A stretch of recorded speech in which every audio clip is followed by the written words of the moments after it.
para la gente nueva les cuento un poquito cómo funciona esta parte. Esto se llama la parte de la historia o del testimonio. Y la idea es que la persona que viene a compartir con ustedes les cuente un poquito qué hacía antes, cómo fue superando los obstáculos, que son en muchos casos los mismos que ustedes van a tener que superar. Y al principio yo no entendía muy bien por qué existía esta parte del seminario, ¿no? Yo era economista, técnico, quería saber los números, la técnica de cómo se hacía el negocio, y poco a poco fui entendiendo lo importante que era crear una identificación con personas. Y si tú no te identificas esta tarde conmigo, tranquilo, ven el mes que viene y seguro vas a encontrar a alguien con el que sí, porque todos somos seres humanos diferentes. Y bueno, para esta parte yo tengo unas fotos, unas láminas que van contando parte de la historia y yo las voy a ir comentando. Entonces arranquemos. Esta es la primera, ese era yo. Yo nací en República Dominicana. Mi papá tenía un empleo de esos en el que él no decidía su futuro, sino que tenía un jefe a nivel mundial que decidía dónde vivía, cómo vivía, todo su futuro estaba determinado por este jefe. Y en uno de esos puestos, él estuvo en República Dominicana y allá nací yo, ¿no? No me pregunten mucho porque, bueno, ya me pueden preguntar porque hace un mes fui a conocer, pero la primera vez duré 8 meses y a los 8 meses lo vuelven a trasladar para Paraguay. Estamos allá como 2 años y después nos vuelven a trasladar para Argentina, ¿no? Lo que mi papá pensaba y sus planes era que iba a seguir así por unos años y finalmente le iban a trasladar a Washington, que era donde estaba la sede del banco, y él iba a acabar allá su carrera, pues muy exitosa dentro del banco. Pero la vida cambia de la noche a la mañana. Y el mensaje que yo te quiero transmitir esta noche es ese, que la vida cambia y tu vida va a cambiar. Y yo espero que cuando vengan las tormentas de tu vida, los huracanes de tu vida, tú estés preparado. Y yo he encontrado en mi vida que la mejor forma de estar preparado es haciendo este negocio. Porque el negocio te va a dar 3 cosas que las voy a ir comentando y que al final las voy a resumir. 3 cosas que difícilmente otra actividad te las puede dar. Es más, no he encontrado ninguna que las dé. Entonces vamos a ir hablando de eso. Cuando estamos en Argentina, nace mi hermana. Esa es Adriana, mi hermanita. Y Adriana es una niña muy especial porque nace sorda. Adriana no oía, ¿no? Y entonces mis papás se dieron cuenta como al año y medio, de que Adriana no respondía al sonido. Y yo me acuerdo como si fuera ayer, y yo estaba muy pequeño, me acuerdo la frustración de ellos. Estaban muy tristes, pasaban noches, pero ¿por qué a mí, Señor? ¿Por qué me pasó esto? ¿Cómo van a ser mi niña sorda? Les tocó cambiar sus planes, ¿no? Probablemente el siguiente sitio que seguía era Brasil o quién sabe qué otro sitio, y Adriana necesitaba un lenguaje común, una familia, necesitaba una misma pronunciación, un mismo acento. Entonces toman la decisión de devolverse para Bogotá, y la vida les cambió de la noche a la mañana. Los papás se devuelven para Colombia, y Adriana es una niña maravillosa. Tú la vieras hoy, ella vive en Nueva York, vive sola, estudió su carrera allá, trabaja, es una persona totalmente independiente, es una líder dentro de su comunidad. Y yo admiro mucho a mi mamá porque mi mamá le dedicó su vida a mi hermana, a sacarla adelante, y es una niña ejemplar. Todos conocemos a alguien así en nuestras vidas, ¿no? Que Adriana es para mí como un angelito que me puso Dios, que cuando yo digo no puedo, ¿no? Y pienso cosas negativas, pienso en ella y en lo que ella ha hecho y salido adelante, y como que no hay excusa, ¿no? Siempre que tengas una excusa y creas que tú no puedes, compárate con alguien más y fíjate de dónde han salido. Que no tengo dinero, ¿comparado con quién? Te puedo hablar de esta persona de Cali, que estaban quebradas, que no tenían nada y salieron adelante. Que no tengo tiempo. Te puedo hablar de Johnny Matos, que tenía 5 trabajos en República Dominicana, hizo el negocio y llegó a diamante. Que no sé hablar en público. Mira, aquí donde me ves, yo era una persona totalmente tímida, matemático, economista. Mi empleo en el banco era ver tasas de interés todo el día. No hablaba con nadie, era un puesto cero comercial. En 5 años de universidad jamás fui el día que tocaba hacer las presentaciones en grupo, ¿no? Porque me moría de pánico. me daba miedo hablar con la gente. Y el negocio hace maravillas, ¿no? Y el programa de capacitación te va formando. Por eso es que al principio tú pasas y eres nuevo 12%, entonces pasas. Después entonces ya llegas al 15, al 18, entonces dices tu nombre. Todo eso es una preparación. Se está formando un líder adentro tuyo y eso es importante. Entonces, comparado con quién no puedes. Y empiezas a escuchar cassettes y a leer y vas a darte cuenta. No sé si aquí salió un libro que se llama ¿Cuál es tu excusa? ¿No? De un señor, sí, John Forbes, sin brazos. Impresionante la historia de esa persona. Pero yo creo que no hay excusa, ¿no? Sigamos. Esta es mi familia en distintas etapas de nuestra vida. Ese era yo, a los 14 años, cuando tenía más dientes que personalidad, ¿no? Por esa época, empiezo a jugar tenis, como a los 13, 14 años, y el tenis fue el primer gran sueño que yo tuve en la vida. Yo veía a los tenistas profesionales, veía a Agassi, a Lendl, a los duros de esa época, y yo decía, uy, yo quiero ser como esos. Yo quiero tener lo que ellos tienen, hacer lo que ellos hacen, y ser feliz porque me encantaba, ¿no? Y era como mi sueño. Y empecé a entrenar muy duro, muy duro, muy duro. Yo entrenaba más que todos los demás. Y a los 16, 17 años, ya le estaba ganando a todos los que llevaban jugando desde los 8 o 9 años, aunque yo había jugado mucho menos tiempo. Y ese era mi sueño, ser tenista profesional. Cuando estoy en eso, tengo un accidente y la vida cambia de la noche a la mañana. Me fracturo la mano, fue un accidente complicado, estuve casi 8 meses con yeso, después otro año en fisioterapia. Cuando cogí la raqueta, finalmente casi 2 años después, no podía jugar porque se me caía del dolor, era como si se me electrocutara la mano, y eso me sacó de ese sueño. Y entré a una época en mi vida de mucho vacío.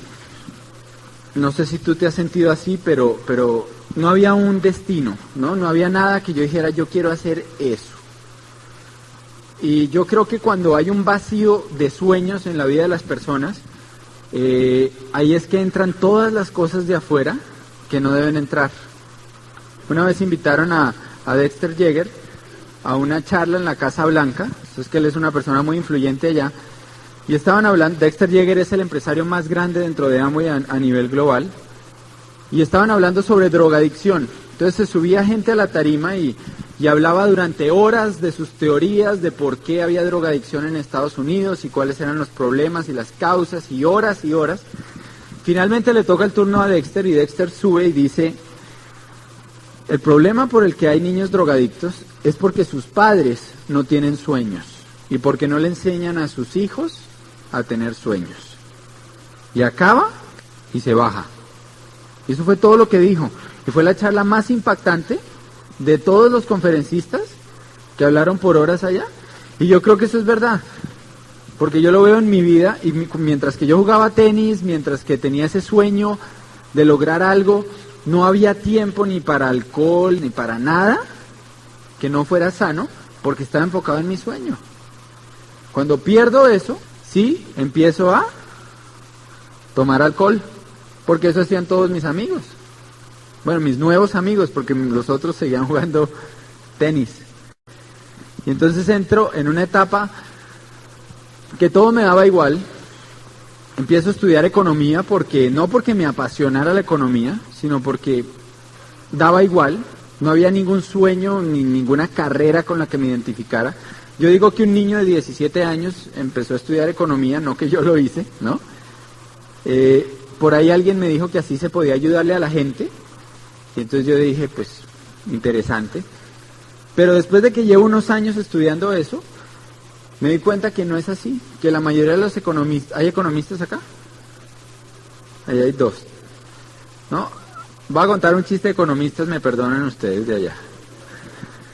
La mayoría de los economistas se la pasan es criticando al economista de turno, al ministro de turno, de sus teorías, y finalmente lo único que hacen es teorías y teorías basadas en supuestos que son irreales. Entonces el chiste es que va un barco y naufraga, ¿no? Y quedan dos náufragos y se van nadando hasta la playa. Y están en la playa perdidos, no saben dónde están. Y de pronto ven que va pasando un globo por allá arriba. Y entonces le dicen al señor del globo, uno de los dos le dice, ¡Señor! El del globo los ve. ¡Ah, sí! ¡Dígame! Le dice, ¿dónde estamos? Entonces el del globo los mira. ¡Pues allá!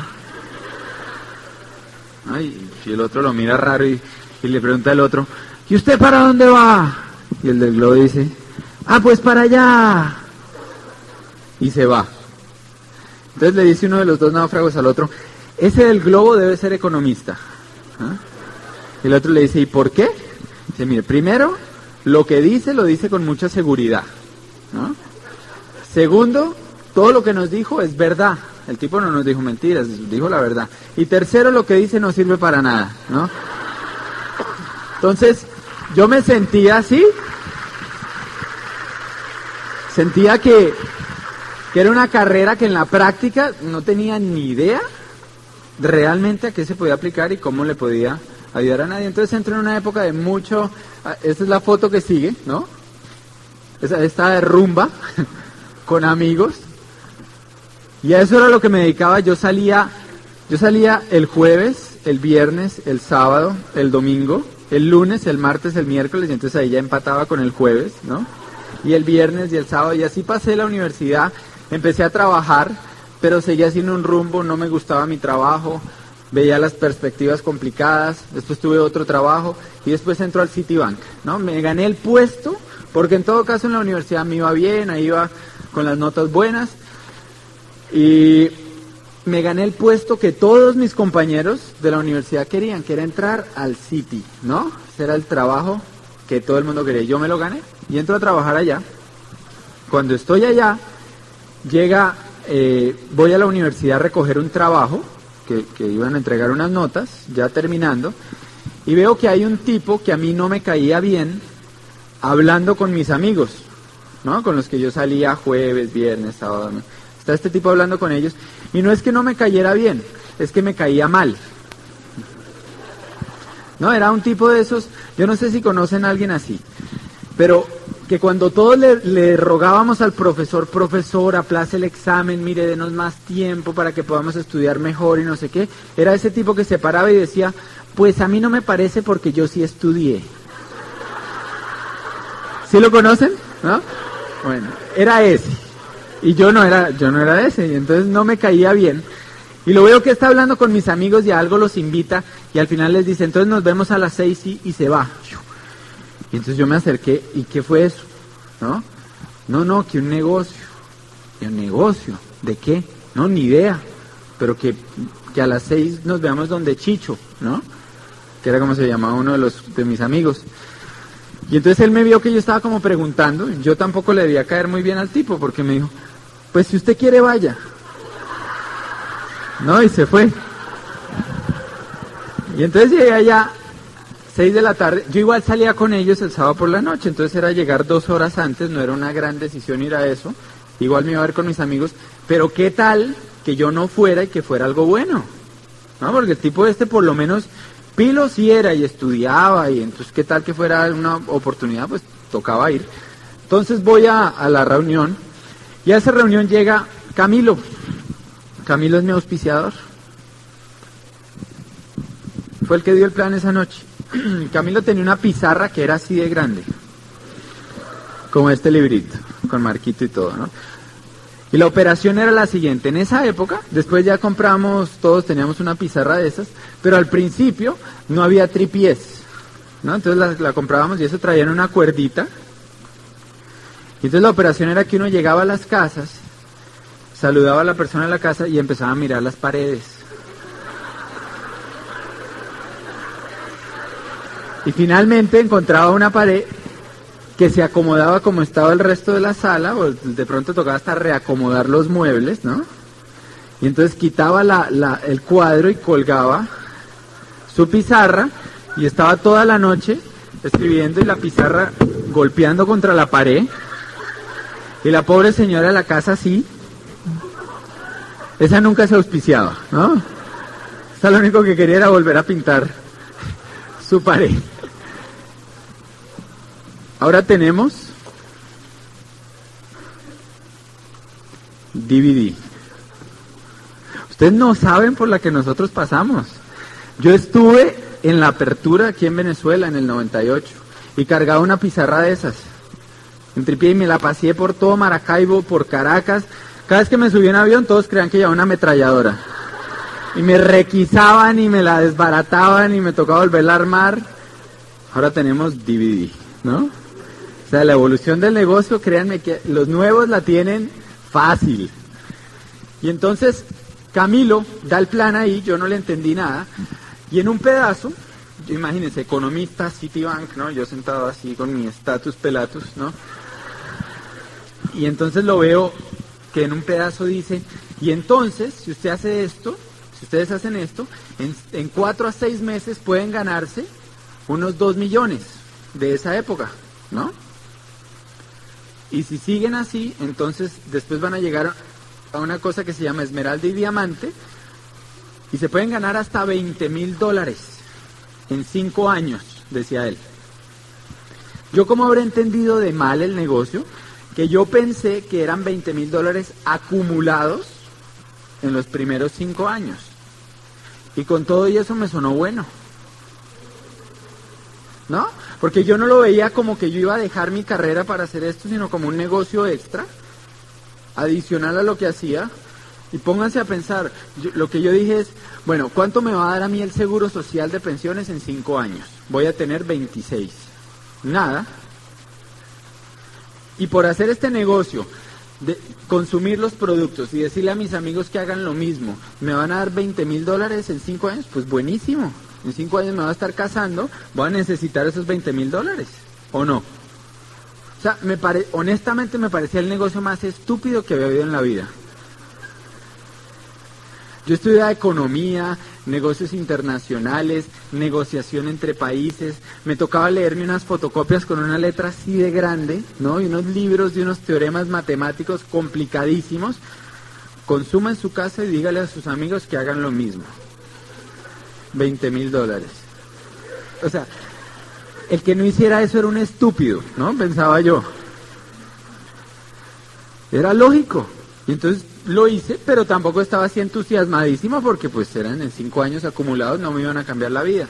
Entonces llego a mi casa, el martes hay una siguiente reunión, llego a la reunión el martes, y a esa reunión va Carlos Eduardo Castellanos, ¿no? Nuestro esmeralda hoy en día y uno de los líderes más grandes en Colombia. Y él ya tenía una pizarra más grande, ¿no? Entonces empieza a explicar mejor. Y Carlos Eduardo hablaba diferente. Él tenía un lenguaje que yo nunca había oído. Él hablaba de sueños, de metas, de romper obstáculos en la vida, ¿no? Yo estaba acostumbrado al ministro de Hacienda hablando de los indicadores del país. Y este loco, se nota que se acaba de ver un cassette. Entonces decía, entonces tú metes primera, ¡ta! Y haces un mini Quicksilver, y metes segunda y haces un Quicksilver, y tercera y llegas al 21%, y cuarta llegas a esmeralda, y quinta eres diamante y te ganas $20,000 mensuales. Y yo, ¿cómo? O sea, eso a mí me enloqueció. Entonces llegué a la casa entusiasmadísimo, ¿no? Le cuento a mi papá, papi, ahora sí encontré lo que quiero hacer. Va a ser millonario. Entonces le traté de medio explicar, o sea, imagínense el desastre que fue esa explicación, y mi papá me mira, ¿no? Sus palabras exactas fueron, a ver si yo entiendo, Fernando. Yo le pagué a usted 5 años de universidad para que usted se ponga a vender jaboncitos. Y yo traté de explicarle, pero no hubo forma. O sea, el hombre estaba cerrado, yo ya conozco de eso, yo ya vi de eso es un desastre, ¿usted cómo se va a poner a hacer eso? Y miren, en el negocio uno necesita 3 cosas para sacarlo adelante. Número 1, necesitas honestidad. ¿Honestidad con quién? Contigo mismo. Vas a tener que llegar a un punto en que te mires al espejo y te preguntes para dónde vas. ¿Y qué va a pasar si no haces esto? Y eso fue lo que yo hice. Yo me había ganado el puesto que todos mis compañeros querían, pero Camilo, el que me mostró el negocio, me hizo una pregunta. Él me dijo, ¿dónde va a estar en 5 años si sigue haciendo lo mismo que viene haciendo? Entonces yo me busqué el que hace 5 años había ocupado mi puesto en el banco y me di cuenta que estaba vendiendo el carro para poder comprar nevera y electrodomésticos porque se iba a casar. Y yo acababa de poder comprar mi carro. Entonces decía, y en 5 años voy a estar peor, vendiéndolo. Y entonces me fui más adelante, me fui 10, 15, 20 años en el futuro y encontré gente que llevaba en el banco 20 años que ganaba muy buen dinero. Porque en ese banco hay gente que gana muy buena plata. Pero tenían problemas de salud, estrés, gastritis, problemas familiares. Era gente que fines de mes se quedaban a dormir en la oficina. El estrés financiero es una cosa brutal porque son problemas de plata. Y cuando hay un problema de esos, alguien pierde su empleo. Entonces tú veías gente que llevaba ya 15, 20 años que ya debían no manejar la situación y los veías fuera de sí, enloquecidos, histéricos, gritando. Y yo decía, Dios mío, esta gente no es y no hace y muchos no tienen lo que yo quiero tener después de 20 años de trabajo. Entonces Camilo me mostró a los diamantes. Me dijo, mire esta gente, mire cómo viven. Me mostró el perfiles de éxito. Mire las casas que tienen y mire lo que dicen y lo que hablan. Y encontré, ¿se acuerdan el tenis que tenía ídolos? Por segunda vez en mi vida encontré gente que era, hacía y tenía lo que yo quería ser, hacer y tener. Un punto de referencia. Alguien que lo había logrado. Entonces, así como antes, recuperé mis sueños. Y eso es algo valiosísimo. Y entonces, número 1, tienes que ser honesto. ¿Para dónde vas? Número 2, tienes que ser humilde. Tienes que aprender de gente que ya tiene el resultado en la mano. Porque esa gente no se lo inventó, esa gente lo aprendió a su vez de otros y otros y otros que tienen el resultado. Cuando yo empecé el negocio a mí eso me costó trabajo, porque Carlos Eduardo era un veterinario que no había acabado su carrera, que estaba quebrado cuando empezó el negocio, tenía deudas, y yo lo miraba y no veía en él, por eso, un maestro. Y me tomó tiempo, golpes, caerme, darme cuenta que de mi manera no me iba a funcionar. Y entonces fui humilde, fui donde él y le dije, ok, tú tienes el resultado, porque ya lo tenía, dime cómo lo hago. Eso es clave, que tú tengas la humildad de aprender de la gente que ya lo logró. Y que dejes a un lado el estatus y todos tus antecedentes. Si tienes 5 carreras, 5 profesiones, 3, 2, buenísimo, pero no dejes que eso se vuelva un obstáculo para ti. Úsalo como un trampolín, pero sé humilde y aprende de los que en esto ya son exitosos. Y por último, tú necesitas madurez. Y algunos dirán, y yo vine aquí un domingo a las 5 de la tarde, a que un muchachito me diga que tengo que tener madurez. Yo te digo, sí, a mí me trajeron desde Colombia en un avión, me mandaron a Barquisimeto, a Valencia, ahora me trajeron aquí para decírtelo. ¿Necesitas tener madurez? Ahora te voy a decir una cosa. Gracias. ¿Qué es madurez como yo lo estoy hablando? Dexter dice que una persona madura es una persona que confía en sus decisiones de adulto y no las cambia porque los otros opinan cosas diferentes. Eso es una persona madura. Tú viste en esto una oportunidad, viste un negocio, viste algo para ti, para tu familia. Confía en ti, confía en lo que viste. No dejes que otra persona que no ha visto lo que tú sí viste, cambie tu forma de pensar. Es tu autoestima, no la dejes en manos de los demás. Entonces cuando mi papá me dijo a mí eso, yo no sé si yo era muy maduro, pero por lo menos terco sí era. Entonces yo lo miré y por dentro pensé, qué lástima que él no lo entendió, pero yo le voy a demostrar que esto sí es verdad. Y esto en vez de detenerme va a ser algo que me va a motivar a salir a trabajar. Y empezamos a trabajar. Y duré unos meses haciéndolo a mi manera, lo que te conté no funcionó. Finalmente llegó Camilo un día y me dice, Fer, hay una convención en Panamá. Todavía no había convenciones en Colombia.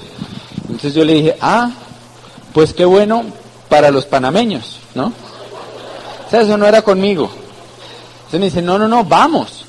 Me dice, a ver, Camilín, de esto no me estoy ganando todavía gran cosa, estaba como al 6%, ¿no? No estoy teniendo resultados. Me tocaría pedir permiso en el trabajo, que no me lo van a dar porque llevo menos de un año y pues todavía no tengo vacaciones. Me tocaría conseguir el dinero, que son $800, y mis ahorros de toda la vida son como 300 o 200.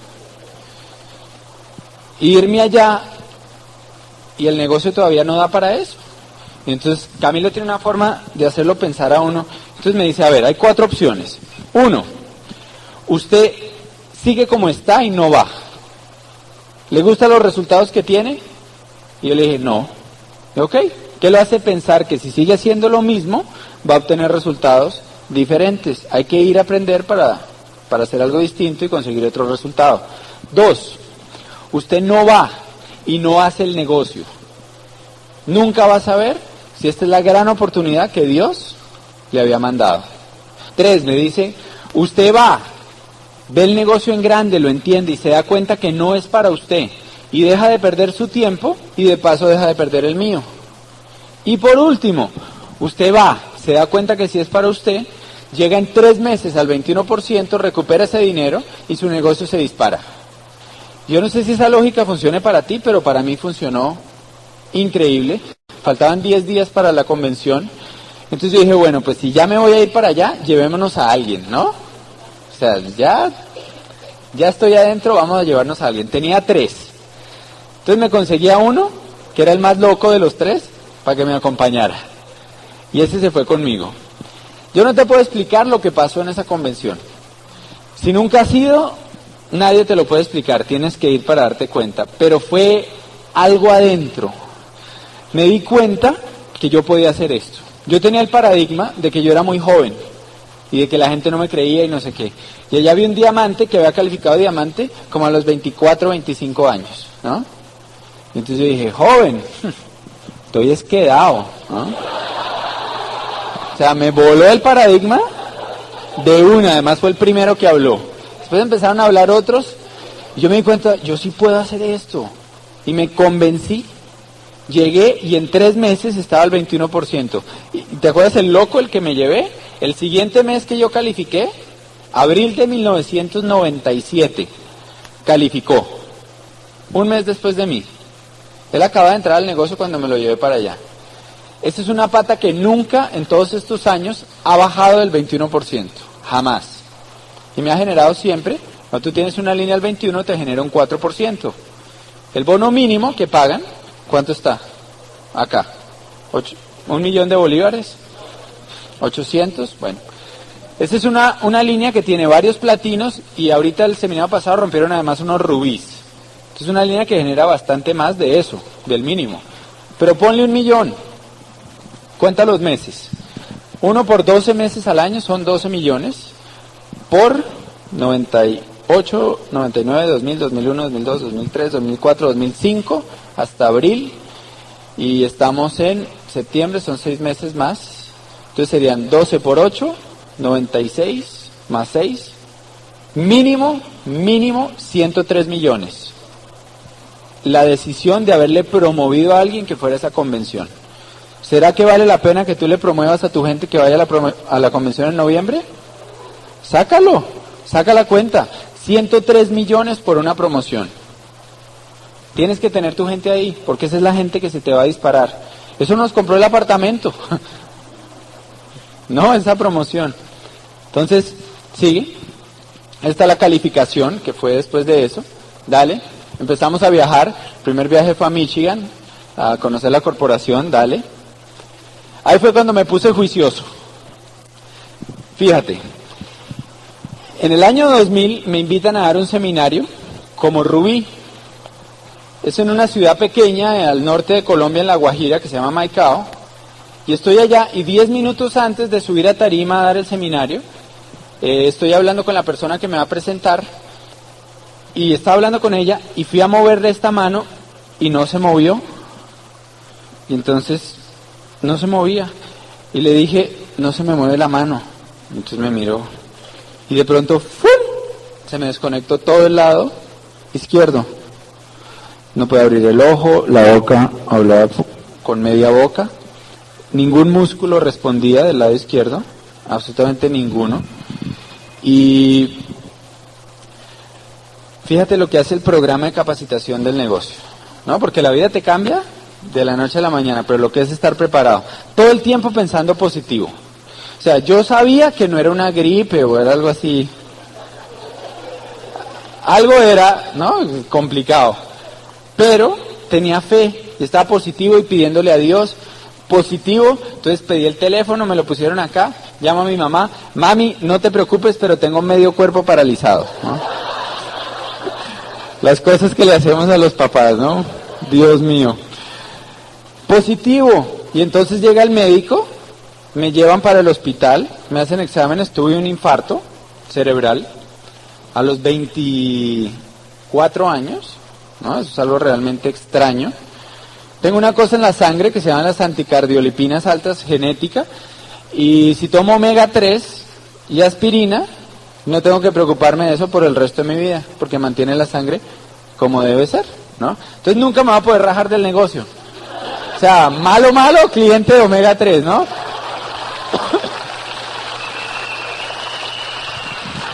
Pero cuando estaba en esa clínica, que era una clínica chiquitica, todo el tiempo pensando en positivo, pidiéndole a Dios, no pasaba nada. Haz esto un momento, haz así.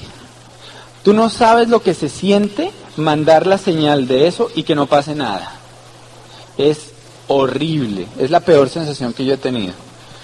Es como que tú no estás en control de nada, ¿no? Es impresionante.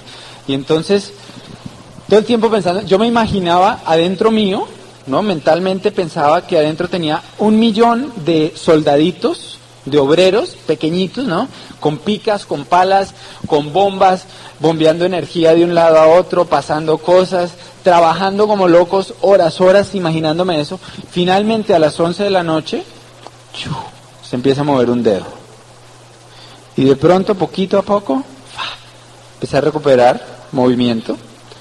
Imagínate, dicen que una persona que tiene un infarto como el que yo tuve, puede durar meses sin recuperar su movimiento. Inclusive después hay mucha gente que nunca queda bien.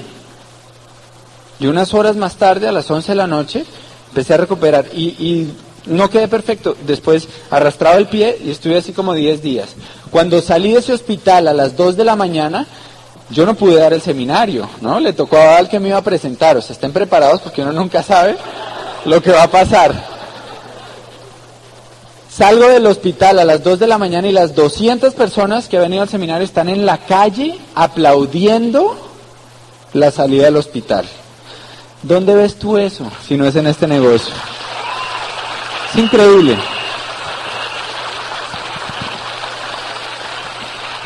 Y eso me puso a mí a pensar mucho. Tuve una depresión que me duró 8 días.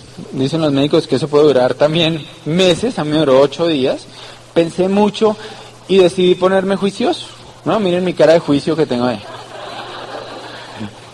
Y como que me preparé para cosas grandes. Y en ese momento en mi vida, Dios me mandó a Cata, ¿no? En el año 2000, yo la conozco, dale, esa es Cata. Bueno, esa era, no vayan a pensar, ¿no? Ahora ya creció. Dale, esa es Cata. Cata fue modelo, sus papás tuvieron una quiebra económica y a ella le tocó pagarse su carrera universitaria modelando. Es diseñadora y bueno, eso fue amor a primera vista. Nosotros nos conocimos y 15 días después decidimos casarnos.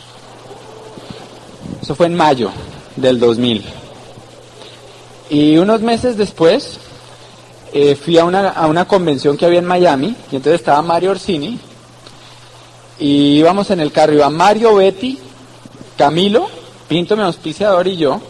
Y entonces estoy hablando y entonces les digo que me voy a casar, pero que no sé cómo hacerlo, que no queremos hacer una boda así, pues el vestido y las invitaciones y meses, que eso es un desenfoque ahorita, es mucho dinero que no teníamos, que queríamos algo práctico. Y entonces Mario tiene una risita, ¿no? Entonces saca su risita y mira en la billetera y saca un papelito, ¿no? Y se voltea. Y el papelito decía, permiso para casar. Y entonces yo llegué y le conté a Cata, y Cata me dice, pues casémonos en el crucero. El crucero era un mes después, que era el viaje de liderazgo de ese año. Cata no hacía el negocio y al principio ya no lo quería hacer, ¿no? Me decía, ese es tu negocio, ¿no? Yo tengo mi profesión. Después de que fue al crucero, eso era nuestro negocio, ¿no? Y entonces nos casamos, y ahí hay fotos, dale, en el crucero, por las Bahamas al atardecer, el sol poniéndose. Ahí está Mario, casándonos. Me salió gratis el matrimonio. Si estás aquí con tu novia y piensan casarse, mira, haz el negocio, ¿no? Nada más por eso vale la pena. Ese es mi hijo. Dale, ahí se está visualizando para diamante. Dale. Y ese es mi papá. Te voy a contar una historia de mi papá. En el año 2000 nos casamos, empezamos a trabajar juntos en el negocio y empezamos calificación Zafiro en el 2001. Faltando una semana para la calificación, estamos en agosto, en la última semana, mi papá venía comportándose extraño. Tenía, no sé, parecía que cojeaba de uno de sus dos lados, no se afeitaba sino media cara. Yo le dije a mi mamá, pidamos una cita al médico y lo llevamos un viernes por la noche. Y la siguiente llamada que recibí fue el sábado a las 5 de la mañana, un médico diciéndome, Fernando, su papá tiene un tumor cerebral, tiene 3 meses de vida. Es un tumor que se llama glioblastoma, nadie ha sobrevivido a ese tumor más de 6-8 meses y el de su papá pues está ya desarrollado. Vamos a hacer una cirugía porque hay que hacer algo, pero realmente pues planeen sus cosas porque la expectativa es de 3 a 6 meses. La vida cambia de la noche a la mañana.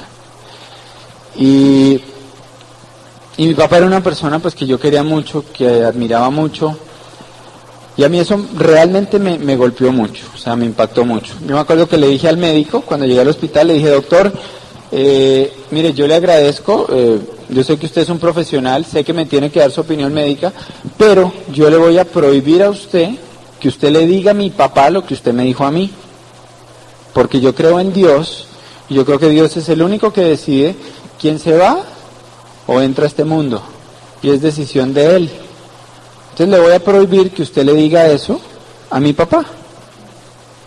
Y mi papá jamás oyó esas palabras, y vivió 3 años y medio. Es un récord a nivel mundial con ese tipo de tumor. De esos 3 años y medio, murió en abril pasado, tuvo 1 año y medio muy buenos, buenísimos, que hasta jugó golf, la pasó súper bien, él era muy acelerado, entonces fue como 1 año para tranquilizarse, para hacer buena relación con todos nosotros. Y yo tuve el placer de dedicarme a él a ser hijo, tiempo completo. Esa fue mi profesión durante 1 año y medio. Yo llegaba a la casa de él a las 8 de la mañana, que mi mamá tenía que salir a trabajar porque ellas tienen una empresa familiar y ella es la gerente, y me podía quedar con él hasta las 5 de la tarde.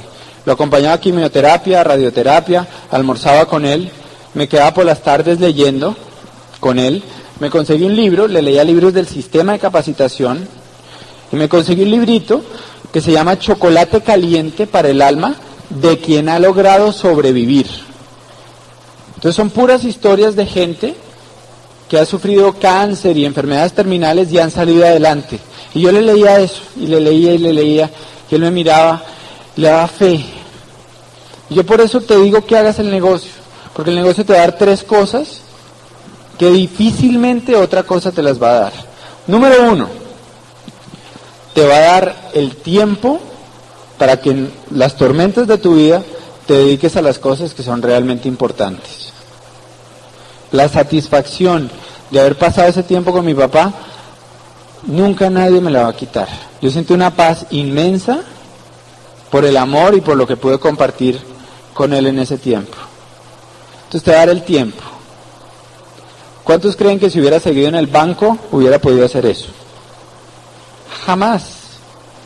Jamás. ¿Qué te dicen en un empleo si se te enferma un familiar? Lo legal es que usted tiene tantas horas o tantos días, pero después lo espero acá. El tiempo que te da este negocio Y a las 5 o 6 de la tarde salía a dar el plan. Segundo, los amigos. Este negocio te da unas relaciones que tú no vas a encontrar en nada más tampoco. Mira, cuando pasó lo de mi papá, estábamos a 10 días de la calificación Zafiro, me llama Carlos Eduardo y me dice, Fer, ocúpate de tu papá y olvídate del negocio. Yo me voy a encargar de todo, tú ya eres Zafiro, ya lo lograste, ocúpate de tu papá, tu calificación está en mis manos, relájate. Y entonces habló con gente del equipo de apoyo y estaba Mario Orsini, llamando desde Argentina, Mario que tiene negocio en 17 países, miles de personas, llamando desde Argentina gente del grupo a promoverle sus metas, Betty llamando desde Atlanta y Carlos Eduardo encima de todo y toda la gente del equipo metida ahí y yo con mi papá.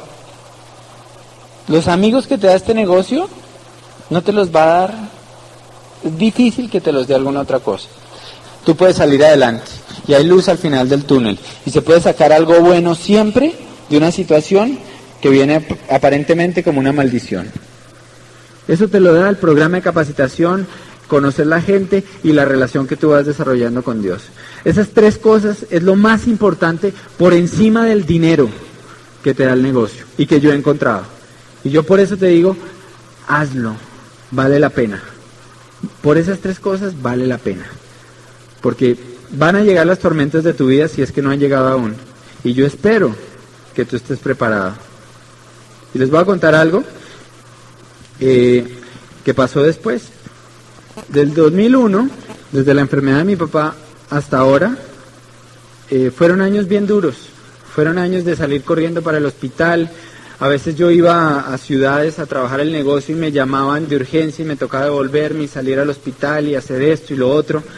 Y llegó un punto en que mi papá se convirtió en mi excusa para no progresar. Nosotros llegamos a Zafiro y nos quedamos ahí 3 años largos. Y no progresábamos. Y en mi mente, mi excusa era mi papá. Y empecé a transmitir esa excusa y la gente me la creía, porque es una buena excusa, ¿o no? Cata, mi esposa, me lo creía. La línea de auspicio, el equipo me lo creía. Dicen, no, es que Fer ahorita está pasando por una situación muy difícil, hay que darle tiempo, esperar. Y todo el mundo me consentía mi excusa. Y te voy a contar lo que pasó. Hace un año sale el programa de incentivos. En ese momento mi papá había quedado pues en una cama sin hablar, sin caminar, sin comer, con una sonda, ¿no? Con enfermera pues 24 horas. Sale el plan de incentivos y salen los bonos nuevos que lo que hicieron fue que crearon un negocio nuevo, espectacular. Y me siento yo con Cata y le digo, amor, hagamos el negocio ahora, vamos a calificar ahora, este año, vamos a hacerlo. Y Cata me dice, Fer, pero la situación de tu papá no ha cambiado, o sea, todo está igual, antes está peor, no es el momento. Yo le dije, ¿sabes qué? Pobrecito mi papá, fuera de que está en una cama, enfermo, sin hablar, sin comer, sin caminar, fuera de todo eso que le toca a él aguantar, le toca aguantarse un hijo mediocre, que no hace lo que tiene que hacer en su vida y se escuda bajo la excusa de él. ¿Y sabes qué? Yo estoy seguro que si mi papá pudiera hablarme, lo que me diría, como lo hizo todo este tiempo, es Fer, sígueme queriendo, sigue consintiéndome, sigue pasando tiempo conmigo, pero ve y lucha por tus sueños, porque se te está pasando la vida. Y ya no le quiero echar más la culpa a él. Y de hoy en adelante nunca le vamos a volver a echar la culpa a él de nuestra falta de decisión y de progreso. Y empezamos a trabajar. Y te voy a contar algo que para mí es un milagro. En marzo empezamos la calificación. Y estamos en el último día. Estamos en la última semana, faltan 5 días para que se acabe el mes. Trabajando fuerte esa tercera línea, porque Esmeralda son 3, ¿no? Y 2 ya estaban sólidas, ya, de hecho ya habían calificado a platino, pero la tercera estábamos ahí y faltando 5 días recibo una llamada de mi mamá, 5 de la mañana, Fer, vente para acá porque tu papá está convulsionando y no sé, cualquier cosa puede pasar. Salgo para la casa de ella, llego allá, mi papá está muy mal, nos pasamos a dormir a la casa de ellos durante todos esos días, y yo seguía cuadrando cosas del negocio cerca. Hay un centro comercial que queda a una cuadra, y había un café, y ahí cuadraba todo. Entonces, planes, asesorías, comercialización, Cata hizo gran parte del trabajo. Íbamos y volvíamos todo el tiempo, esos 5 días. El último día, estoy hablando con un socio nuevo, me da su orden para registrársela por internet, quería que yo se la hiciera, me da el pedido, tengo una computadora laptop, entonces estoy ahí, meto el pedido, y con ese pedido ya empezábamos la calificación de Esmeralda. Eso cerraba la tercera pata. Cierro el computador, y en el momento en que bajo la tapa, exactamente en ese momento entra la enfermera, dice, vengan, Fernando, vengan que su papá se nos quedó. Fue instantáneo. O sea, acabamos eso y en ese momento mi papá murió. Y eso fue en el segundo exacto. O sea, yo lo veo como si él estuviera esperando a que nosotros empezáramos esta calificación para poder descansar en paz. Y él dejó de ser nuestra excusa y se convirtió en nuestra razón. Y desde ese momento y desde antes dijimos, vamos a dedicarle este trabajo y esta calificación a él, que sea por él y que la gente oiga de él y sepa. Mi papá, ¿se acuerdan el cocodrilo que era al principio? ¿No? Al final era el fanático número 1 del negocio. Él entendía que si no fuera por el negocio yo jamás hubiera podido pasar el tiempo que pasé con él. Cuando el negocio me empezó a dar 3 veces más de lo que me pagaban en el banco, ahí dijo, ahora sí entendí el negocio, ¿no? Y este triunfo se lo dedicamos a él. Este triunfo de Esmeralda es de mi papá.